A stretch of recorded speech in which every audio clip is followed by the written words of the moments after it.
I am no longer young. And I don't say this to sound experienced or worldly. I say it because I have gone far enough to know this.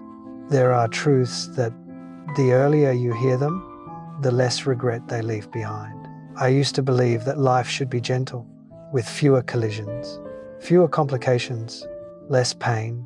I thought a stable, peaceful life was a wise life. But I have lived long enough to see the opposite. Life is not a bed of roses, and if it truly were, then perhaps human life would feel far more hollow than it does. What woke me up was not when things were going well. It was when everything pressed into my skin, when plans fell apart, when I had nowhere left to hide. It was those sharp thorns that forced me to look back at myself, forced me to stop, forced me to ask, am I actually living, or am I just existing, day by day? If life were nothing but comfort, would you still be living for real? Or would you simply be repeating the same days inside a safety that feels calm, but painfully shallow? I'm not saying this to make you anxious, and not to pile more pressure onto you. I say this because I once believed the wrong thing, and I paid for it with time. A human life is not shaped by avoidance. It is shaped by impact, by moments that force us to face things, even when we are not ready. And I have to say this, because by the time I realized it, I was no longer at the starting line. I admit it. I once believed that retreat was wisdom. I once believed that pulling away from everything was a higher way to live. And from that belief, the first turning point began. For a long time, I believed that living alone was a form of enlightenment. No entanglements, no explanations, no need to endure friction from other people. I thought that staying away from people meant staying away from trouble, and avoiding trouble would bring peace of mind. A peaceful mind would lead to a deeper life. That's what I believed. And I truly lived that way. I narrowed my relationships, spoke less, met less, got involved less. I called it discernment. I told myself I was maturing, but there are things that only reveal themselves when you stay in silence long enough. Not clarity, but a kind of emptiness that's hard to name. I began to realize that I was no longer being reflected. No one challenged me, no one irritated me, and no one truly woke me up. No one lives like an island, no one, ever. We only see ourselves more clearly when someone else stands in front of us, not to praise us, but to reveal the corners we cannot see on our own. I'm not saying that being alone is wrong. I'm saying that I misunderstood. I confused stillness with avoidance, isolation with self-understanding. When no one was there anymore, I didn't become deeper. I simply became more faded. And then a question began to return more frequently each day. If there is no one else to reflect me, where exactly am I seeing myself? Perhaps we have all believed in something that sounded right, elevated, beautiful, until we lived inside it long enough. And then I understood being alone is not always the problem, but the feeling inside can be.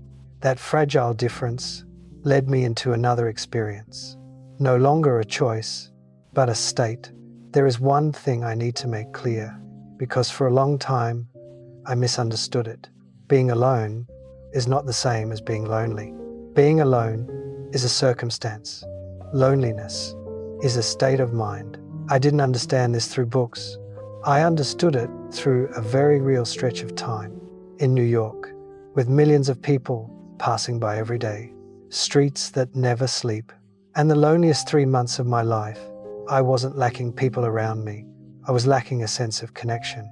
No one truly knew what I was thinking, and I had stopped trying to let anyone know. Each day felt full, noise, lights, a packed schedule. But when I returned to my room, everything fell away very quickly. That was when I realized loneliness doesn't come from having no one beside you. It comes from no longer being with yourself. I still smiled, still replied to messages, still said I was fine. But inside, there was emptiness, a very quiet emptiness. And I began to ask, not other people, but myself, are you lonely in the middle of the crowd? Or are you just pretending you're okay Because admitting otherwise feels too exhausting? Perhaps. We talk too much about being alone, and far too little about what it feels like inside when we are. A person can be alone without being lonely, and can also be surrounded by many people, yet feel lost. That's where the difference lies. Not loud, not easy to notice. And when I began to look directly at this feeling, I realized there was another layer beneath it. Not just loneliness, but a void I had been avoiding for a very long time. When I stayed with that feeling long enough, I began to see the true nature of loneliness. It was no longer sadness, no longer a lack of people, but a very quiet darkness. Loneliness is emptiness. Not empty because there is nothing there, but empty because you don't know where you're heading. Every morning when I woke up, I still had work to do, places to go, reasons to stay busy, but deep inside, nothing seemed to connect. I realized I was searching for something, a feeling, an anchor, some kind of meaning to hold on to, but I couldn't name it. And that was the frightening part. Not that there was no answer, but that I didn't even know what question I was asking. I once thought loneliness was temporary, that it would pass, that things would be okay, that I just needed to stay a little busier, a little happier, surrounded by a few more people. But I was wrong. Loneliness doesn't disappear when we fill our schedules. It only goes quiet and waits for us to stop. In those very still moments, I saw that I was moving without knowing the destination, living without being clear about why. And that very vagueness wore me down day by day, gently but relentlessly. I'm not sharing this to make you anxious. I'm sharing it because it's very possible you've been there too. Or you're there now, just without a name for it. How long has it been since you truly knew where you were going? Not what you're doing today, but what you are living toward. When I dared to look straight at that question, I understood something else. Loneliness is not the enemy. It's just a signal. The problem isn't the feeling. It's what we do next with it. And it was right there that I began to see a more dangerous connection between prolonged loneliness and another state that very few people are prepared to face. There is something no one ever told me before, or if they did, I didn't truly listen. Loneliness and depression often walk together, quietly, without clear signs, without warning. It doesn't arrive like a sudden fall. It comes as a gradual exhaustion, a little more each day, so subtle it's hard to notice. I kept living normally, still getting things done, still talking just enough. But inside, my energy was being drained in small portions. I wasn't intensely sad. I just no longer felt interested, no longer excited, no longer looking forward to anything. And that was when I misunderstood myself. I thought I was weak. I thought I was lazy. I thought I just needed to push harder. But the harder I pushed, the emptier I became. Looking back now, I understand that wasn't a personal failure. It was a state that many people pass through. They just never name it. I learned something very late, but very important. Be kind to yourself, especially when you are no longer strong. The flame will weaken. It always does. And that is normal. We are not radiant all the time. We are not always moving forward. There are phases where simply not abandoning yourself is already enough. I'm not saying this so you label yourself. I'm saying it so you don't blame yourself too early, because it's possible what you're feeling is not a flaw, but a signal. And when I stepped back and looked more broadly, I began to notice another tendency. When we're afraid of this inner feeling, we often try to run from it, quickly, cleanly, comfortably.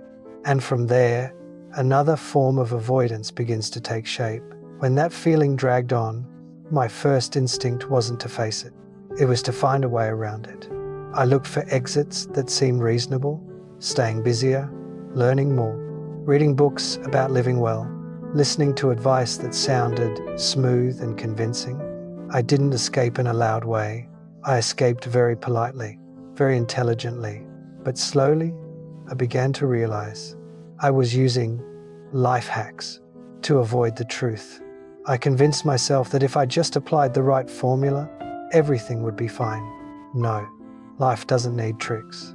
Life needs confrontation. Not confrontation to fix things immediately, but confrontation to look straight at them, without exaggerating, without softening, just seeing things exactly as they are. It took me a long time to understand that, because avoidance is always easier, and delay always comes with reasons that sound perfectly reasonable.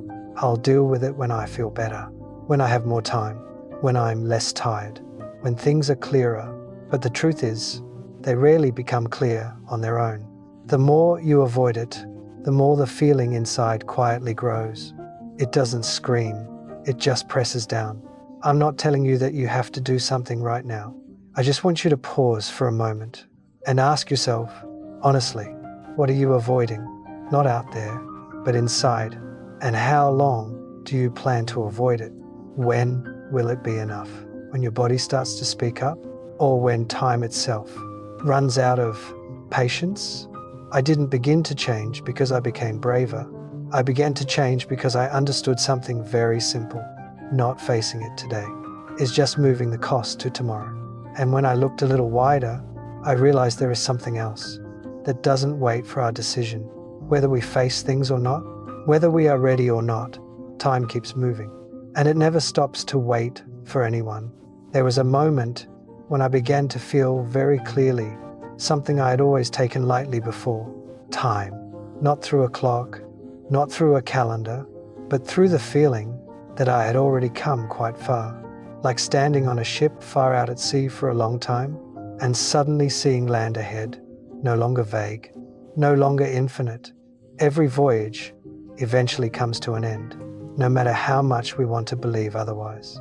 I wasn't afraid, but I grew quieter, because there are truths that, when you look straight at them, don't require a dramatic reaction. Death is the only certainty, not failure, not loss, just a stopping point that everyone will reach. You arrive empty-handed, and you leave empty-handed. I had heard that line many times, but only at a certain age did it truly land. At that point, the things that once tightened my chest every day began to shrink. The races, the comparisons, the subtle competitions, they didn't disappear, but they no longer ruled. I'm not sharing this to scare you. I'm sharing it because time doesn't wait for anyone to realize before it moves on. It keeps going, steady, silent, and because of that, a question starts to appear more clearly, impossible to avoid. What are you living for? Not to answer right away, just to carry with you, to let it be there when you're about to say later, and I. And when I looked even wider, I realized something else. So many things we chase our entire lives. Only near the end do we see we can't take them with us. And from that realization, a late awakening began to take shape. When I look back on the road I've traveled, I realize how much hope I once placed in things that could be measured. I accumulated. I tried to have more, not out of greed, but because I believed that if the outside was full, the inside would be calm. But reality didn't move in that direction. The things we accumulate, money, achievements, status, recognition, they make life easier, but they do not nourish the soul. I didn't realize this in times of lack, but in moments when I had just enough, when everything was running smoothly, yet the feeling inside still didn't fill up, there were evenings when I sat among the things I once wanted and asked myself, why do I still feel a lack? Not a lack of comfort, not a lack of options, just a lack of connection to the very life I was living. That's when I understood true wealth is not what you own, but what you carry within. It's how you have lived, what you have dared to face, the relationships you did not abandon, the calmness of being alone without running away. I don't deny the value of material things. I just no longer believe they can replace everything else. Because at some point, this question will appear very naturally without anyone prompting it. If today were the last day, what would you have left? Not to panic, just to settle inward. And when I let that question rest within me, I began to see more clearly what truly remains when all the outer layers fall away. not what I had, but how I loved, how I treated others. And that led me to one final realization, very simple, yet very difficult to live fully. After all the cycles of thinking, the analyses, the efforts to understand things the right way, I realized that what remains in the end is not the mind, it is the heart. Not what I knew, but what I felt, not how many times I was right, but how I treated others, when no one was forcing me to be kind. There was a period when I lived very rationally. I measured, I calculated, I chose what was advantageous. Looking back, I wasn't wrong, but I wasn't truly alive either, because there are things that cannot be solved with logic. They can only be passed through with the heart. Living from the heart does not mean being weak. It simply means you don't cut yourself off from what makes you human.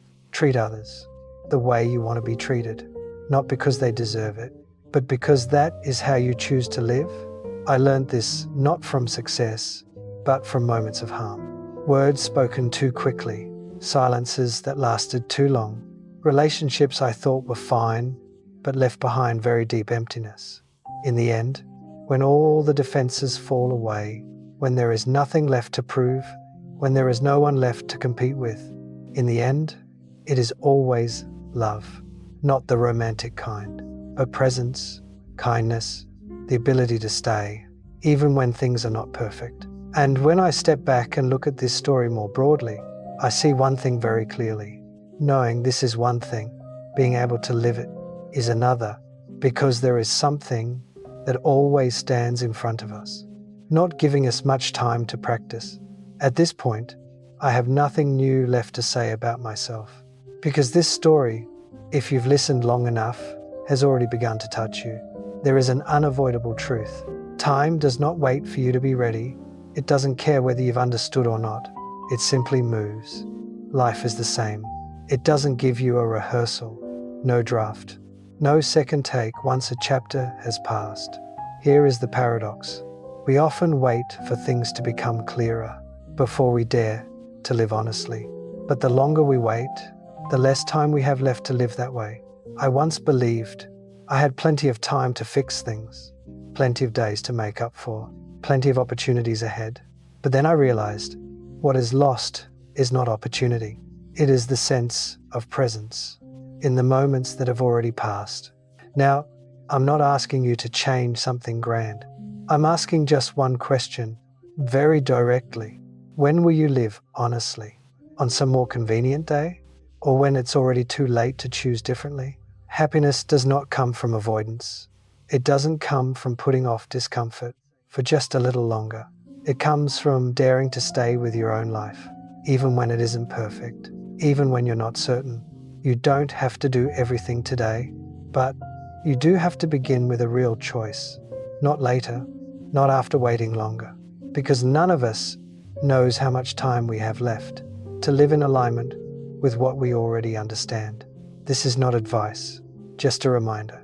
Life is here, right now,